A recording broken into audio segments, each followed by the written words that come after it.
वो साल 1914 का था। साल के वस्त में मौसम गर्मा के दौरान यहाँ जंग का आगाज हुआ। यहाँ एक तरफ जर्मन अफवाज और दूसरी तरफ अंग्रेज और फरीसी थे, जो एक दूसरे को पछाड़ने और मुखालिफ के दिफाई महाज के अतराफ से निकलने की मुसलसल कोशिश में थे। इसे रेस टू द सी के नाम से याद किया जाता है। इसके नतीजे में खंदकों का ये रास्ता टेढ़ा मेढ़ा होता हुआ सीधा दही इलाकों में जा पहुंचा। ये खंदकें सैकड़ों किलोमीटर तक फैली हुई हैं। यूं कह लीजिए कि नॉर्थ सी से लेकर स्विस बॉर्डर तक। इनमें जगह जगह मशीन गनों के ठिकाने बनाए गए थे और खारदार बाढ़ से इनकी किलाबंदी की गई थी। बिलखसूस जर्मन अफवाज को एक फौरी फतह की तवक्को थी, मगर चूंकि मौसम सरमा करीब आ रहा था, लिहाजा दोनों फरीक एक तवील जंग के लिए मोर्चा बंद हो रहे थे।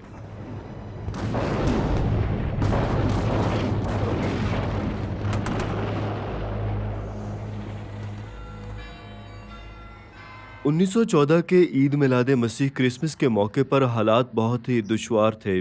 सर्दी की शिद्दत बहुत ज़्यादा थी।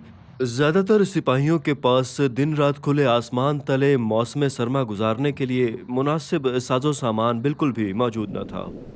जगह जगह गीलापन था, पानी से बचाव के तख्ते और ढांचे भी बमुश्किल ही मुयस्सर थे। अक्सर औकात तो पाँव रखने के लिए खुश्क जगह मौजूद ही नहीं थी। वो सिर्फ मैदान में खोदी गई एक खाई थी, जिसने हालात को वाकई निहायत कठिन बना दिया था।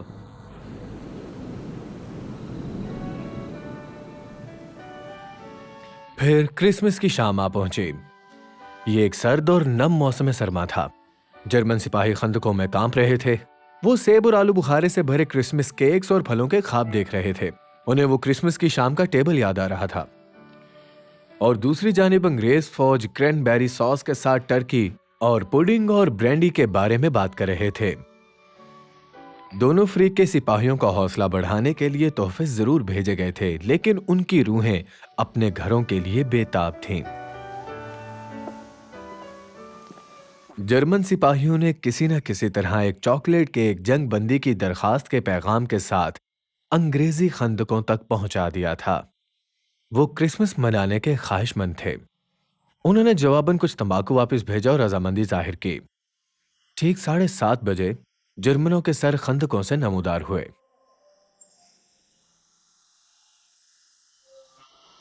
उन्होंने गाना शुरू कर दिया।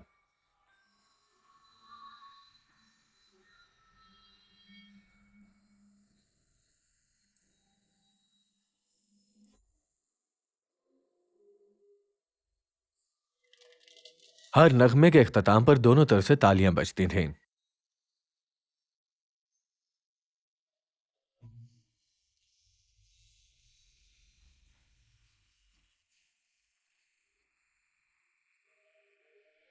उन्होंने शम्में जलाई और उन्हें खंदकों के मुंडेर पर लगा दिया था और क्रिसमस ट्रीज भी सजाए।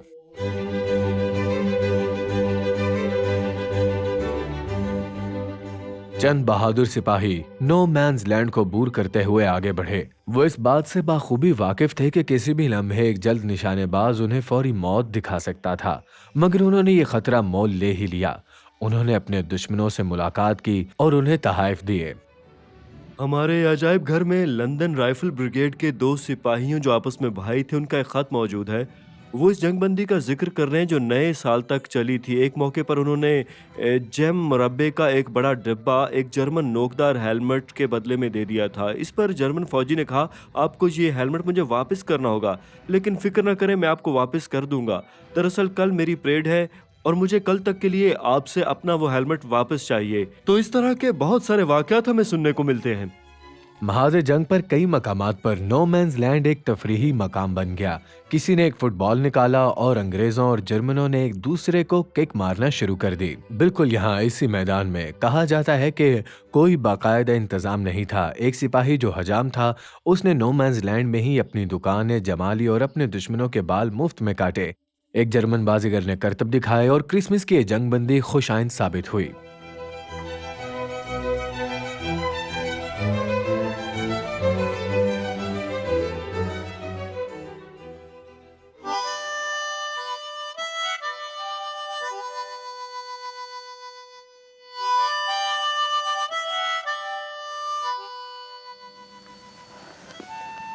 बरतानवी और जर्मनी फौजियों के दरमियान चंद क्रिसमस गीत मुश्तरक थे, जैसे साइलेंट नाइट और स्टिल नॉट।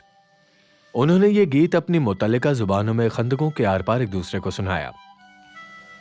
उस सादा धुन में बहुत ताकत थी और उसके अल्फाज खा अंग्रेजी में हो या जर्मन में तसल्ली और उम्मीद का एक ऐसा पैगाम दे रहे थे जो फ्लैंडर्स के इन मैदानों में अजीब तरह से बेमहल लेकिन हैरत अंगेज तौर पर खुशाइन थे। मगर ये मकबूल और मुख्तलिफ क्रिसमस गीत आया कहां से है और यह जर्मन और बरतानवी दोनों को कैसे मालूम था?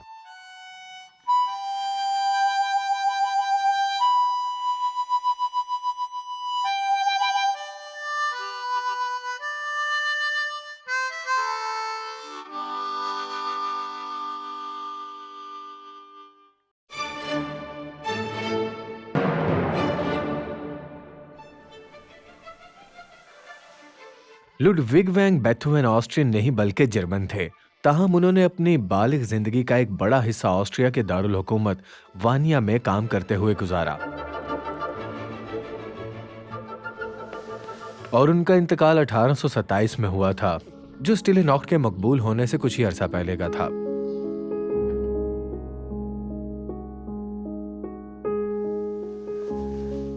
उनके फन पारे जैसे मूनलाइट सोनाटा और ऑड टू जॉय की धुनें भी इस तरह की सादगी रखती थीं। चुनाचे बाज लोगों के लिए जवाब बिल्कुल वाज़ेह था, स्टिलेनॉक्ट की धुन बेथोवन ने ही तख्लीक की, जबकि कुछ अफराद ये नहीं मानते थे।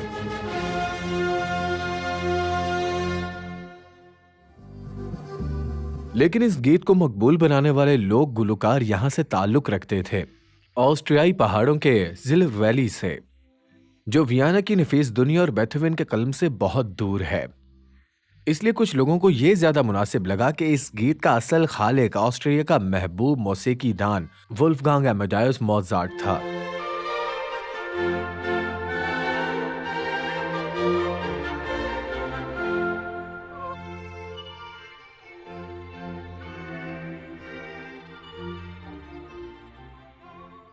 मोजार्ट का ताल्लुक जिलबर्ग से था, यूरोप के सबसे खूबसूरत और दिलकश शहरों में से एक, ऊंची मीनारों, शानदार किलों और रोमान परवर बागात का शहर।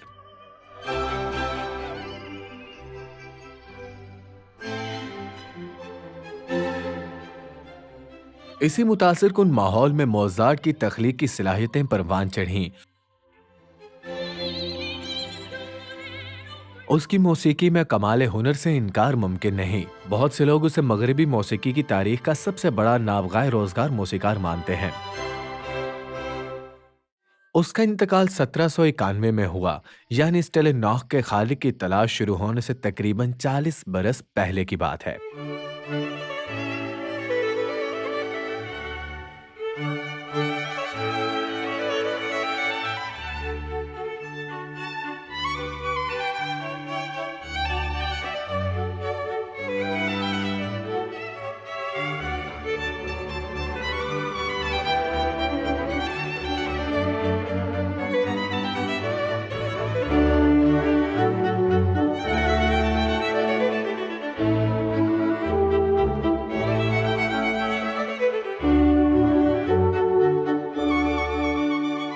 मोजार्ट ने 600 से ज्यादा मौसीकी शाहकार तख्लीक किए। क्या उनमें से एक स्टेलेनॉक भी हो सकता था? शायद बेथोवन ने नहीं, बल्कि मोजार्ट ने ही इसे तरतीब दिया हो।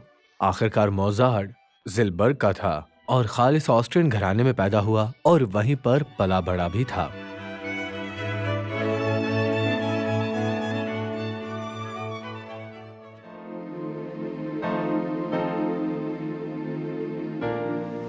चुनाचे सन 1853 तक ये गीत बड़े पैमाने पर गाया और बजाया गया, मगर इसकी कंपोजिशन एक मौमा बनी रही। प्राशा के बादशाह फेडरिक विल्हेम चहारम, जो खुद स्टेलेनॉक्ट से बहुत लुत्फानंदोज होते थे, उन्होंने ये महसूस किया कि इसका मौसीकार कौन था। उन्होंने अपने क्रिस्टन मास्टर को इसके असल मौसीकार को ढूंढने का हुक्म दिया। 1 साल बाद यह खत बर्लिन में सामने आया था, जिसे एक स्कूल टीचर और कोर्स मास्टर फॉरनर ग्रोह के बेटे ने तहरीर किया था। सन 1818 की 24 दिसंबर को नौ कायम होने वाली पैरिश सेंट निकोलस के असिस्टेंट पादरी जोसेफ मोहर ने ऑर्गेनिस्ट फ्रांसिस ग्रूबर जो उस वक्त एन्सडॉर्फ में स्कूल टीचर भी थे, उनको एक नज़्म दी। वो चाहते थे कि ऑर्गेनिस्ट उस नज़्म के लिए एक बहुत ही नई और खुशगवार सी सादा सी धुन तरतीब दे दे। वो यहाँ 25 नवंबर सन 1778 को अपर ऑस्ट्रिया के गांव हॉचबर्ग में पैदा हुए थे। अगरचे उनका घर अब मौजूद नहीं, मगर ये नकल हमें एक अच्छा अंदाजा देती है कि वो कैसा रहा होगा। उनके वालिदैन जोसेफ और आना गरीब सूत बुनने वाले थे। बजा तौर पर फ्रांसिस को अपने वालिद का हुनर सीखकर खानदानी कारोबार संभालना चाहिए था। ताहम ग्रोबर के स्कूल टीचर एंड्रियास पीटर लेक्टनर ने उनकी मौसीकी की सलाहियत को पहचान लिया और उनके वालिद को कायल कर लिया ताकि नौजवान फ्रेंड्स को टीचर ट्रेनिंग कॉलेज में दाखिला मिल सके, जहां उन्होंने एक ऐसा उस्ताद और मौसीकार बनने की तरबियत हासिल की। वो एक माहिर मौसीकार बने और ऑर्गन, वायलिन और गिटार में कमाल हासिल किया।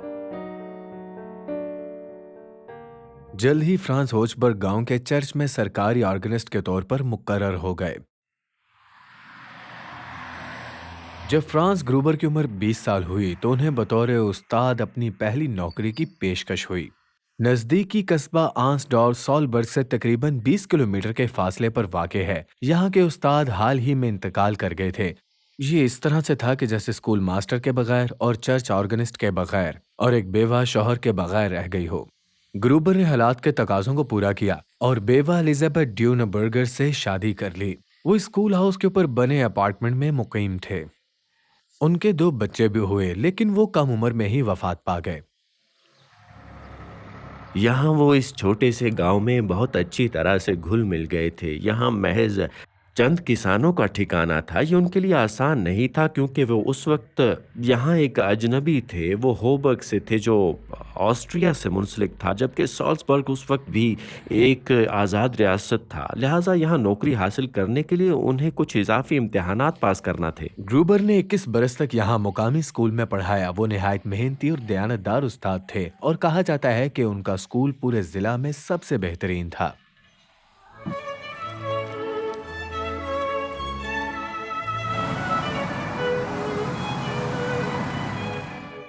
तदरीस के 9 साल बाद चंद किलोमीटर दूर कायम होने वाली नई पैरिश ऑर्बनडॉर्फ में चर्च की खिदमत के लिए ऑर्गेनिस्ट की जरूरत थी।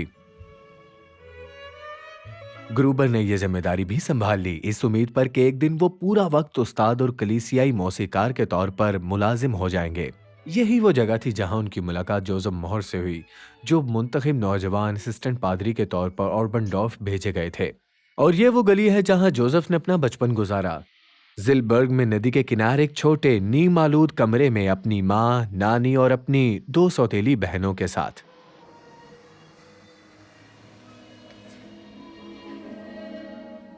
उनका बचपन गुर्बत में डूबा हुआ था और आसानी से बिगड़कर गलत राहों पर जा सकता था, लेकिन वो जिलबर्ग कैथेड्रल के क्वायर में गाता और वायलिन बजाता था और वहीं एक पादरी और क्वायर मास्टर ने उसकी सलाहियत को पहचाना।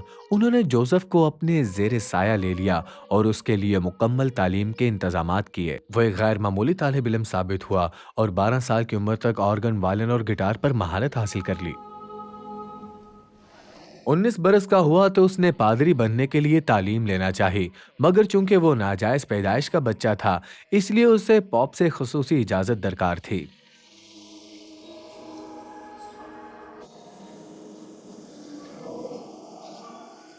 इजाजत मिलने पर चंद साल बाद वो बतौर पादरी खिदमात अंजाम देने लगा। ये वही नौजवान जोसेफ मॉर था जिसने पहली बार स्टिले नॉख के अल्फाज को कलमबंद किया था।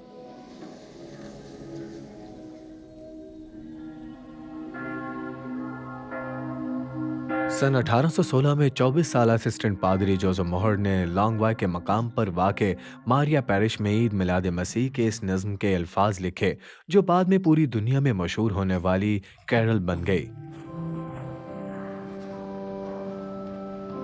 नेपोलियन की जंगों के बाद जानों के ज़िया और सियासी हलाकत खेजी ने उसके दिल में अमन की शदीद ख्वाहिश पैदा की थी और इसी तड़प को इस नज़्म में ढाल दिया गया। ये समझा जाता है कि बीबी मरियम के उस मसूराना मंजर ने जिसमें वो नन्हे जनाबे मसीह को अपनी गोद में लिए हुए हैं, जोसेफ मोहर के इस क्रिसमस के कलाम को मुहिम मेज दी। ईद मिलाद मसीह की शाम को वो ग्रोबर के पास आया और उसे दरखास्त की कि इस नज़म को एक निहायत और सादा धुन तरतीब दे। जोसेफ मोहर ऐसा नगमा चाहता था जो हर शख्स के लिए काबिल फ़हम हो, बिलखुसूस उसकी पैरिश के गरीब लोगों के लिए। वो उनके दुख और गुर्बत से गहरी हमदर्दी रखता था और चाहता था कि अल्फाज भी और धुन भी उनकी जिंदगियों से करीब हों, उनके दिलों को छू सकें। उसने ग्रूबर से कहा इस धुन को आर्गन पर नहीं बल्कि गिटार पर बनाए। Stille Nacht, heilige Nacht, Gottes Sohn, o wie lacht, Lieb aus deinem göttlichen Mund, da uns schlägt die rettende Stund. Jesus in deiner Geburt, Jesus in deiner Geburt. Still nor यानी silent night की धुन ऑर्बनडॉर्फ के Saint Nicholas church में तरतीब दी गई। Jailer valley के मशहूर organ साज और मुरम्मतकार कार्ल माउरा अगले चंद बरसों में वहां के ऑर्गन प्रोग्राम करने के लिए आए। कहा जाता है कि वापसी पर वो उस गीत की एक नकल साथ जिलर वैली ले गए जहां ये लोक गुलकारों के हाथ लग गया और यूं रेजरा और अस्ट्रासर खानदान जैसे गाने वाले ग्रोहों के जरिए ये दुनिया भर में फैलता गया। जोसेफ मोहर के बारे में तो निस्बतन जल्द मालूम हो गया कि वो अल्फाज का खालिक है, लेकिन जब तक धुन के मुसन्निफ पर इख्तलाफ पैदा हुआ वो दुनिया से जा चुके थे। अवाम का पादरी कहलाने वाला जोसेफ मोहर फकीरी की हालत में मरा। उसकी सबसे बड़ी खिदमत यह थी कि उसने विग्राइन के कस्बे में बच्चों के लिए एक नया स्कूल कायम किया, गरीब घरानों के बच्चों की तालीम के लिए एक फंड बनाया और ऐसा निज़ाम तश्कील दिया कि देहाती घराने ज़रूरतमंद बच्चों को रिहाइश और खुराक फराहम कर सकें। और आज भी वग्राइन का ये स्कूल जोसेफ मोहर की याद से मंसूब किया जाता है।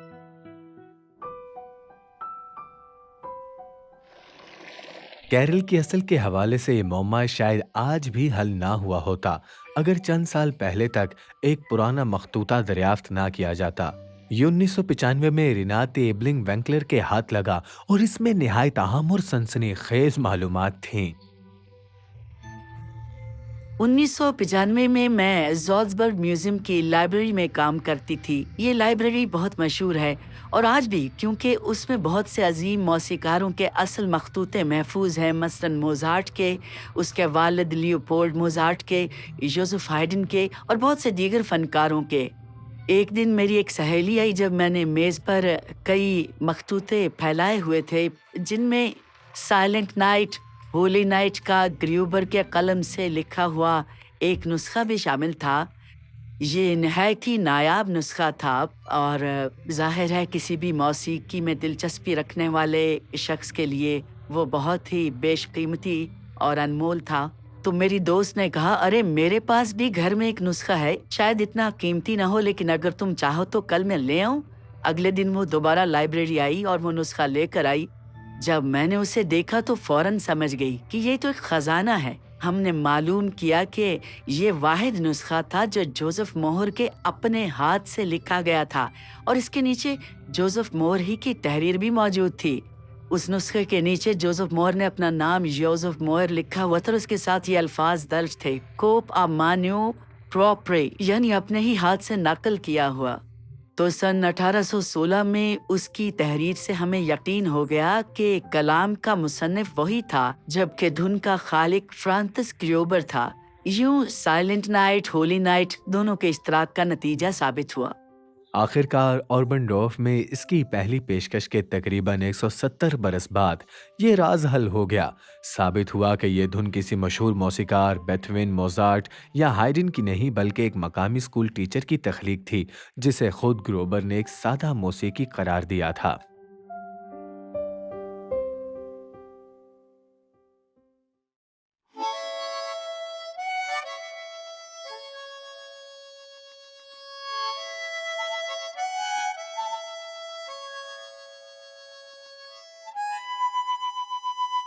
8:30 पर मैंने फिजा में 3 फायर किए। एक झंडे पर मैरी क्रिसमस लिखकर लहराया और फिर खंदक की मुंडेर पर चढ़ गया। उधर जर्मनों ने थैंक यू लिखा हुआ कपड़ा ऊपर किया और जर्मन कप्तान खंदक की मुंडेर पर नमूदार हुआ। हम दोनों ने एक दूसरे को झुककर सलाम किया, सैल्यूट किया और फिर अपने अपने मोर्चों में उतर गए। उसके बाद उसने फिजा में 2 गोलियां चलाईं और यूं जंग का दोबारा आगाज हुआ। कितना अफसोसनाक है कि हमारी खुदगर्जी, हसद और अपना नाम बनाने की ख्वाहिश इंसानों के लिए कितनी तकलीफ ले आती है। फिर भी इस कहानी में कितनी जबरदस्त उम्मीद छुपी है। यहाँ इन मुहाफिजों पर कुछ लम्हों के लिए जंग रुक गई, तशद्दुद, नफरत और कत्लो गारत थम गई। दोनों जानिब के सिपाही एक सादा मगर गहरी ईद मिलाद मसीह की कैरल के पैगाम के जरिए मुत्तहिद हो गए।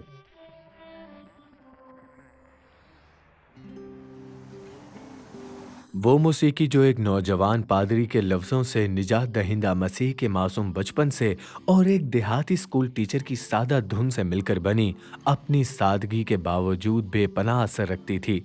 ये अल्फाज चाहे अंग्रेज़ी में हों, जर्मन में हों या उन 300 से ज़ायद ज़ुबानों में जिनमें ये तर्जमा हो चुकी है, आज भी तसल्ली और उम्मीद का पैगाम सुनाते हैं। इस पैगाम की ज़रूरत आज शायद इससे भी ज़्यादा है जितनी उस ज़माने में थी जब ये गीत पहली बार गाया गया था। शायद क्रिसमस के उस मौसम में आप भी इस कैरल के पैगाम उम्मीद को अपनी जिंदगी में हकीकी तौर पर महसूस करना चाहें।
अगर आपने इस सफर से लुत्फ उठाया है जिसमें हमने मशहूर ईद मिलाद मसीह कैरल साइलेंट नाइट की जन्मभूमि तलाश की और ये सोचा कि जनाब मसीह ने दुनिया और इंसानों की जिंदगियों पर क्या असर डाला है, तो फिर अगले हफ्ते हमारे साथ जरूर जुड़िएगा जब हम मिलकर जिंदगी के एक और सफर में शरीक होंगे।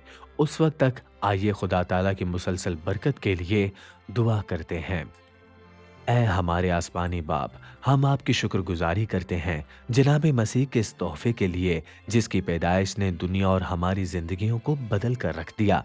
दुआ है कि उसकी पैदाइश से जुड़ी खुशी, उम्मीद और मुसर्रत हमारे दिलों में खालिस जगह पालें। हम आपकी बरकत हर एक पर और हमारे घरानों पर मांगते हैं और ये दुआ हम जनाब मसीह में मांगते हैं। आमीन।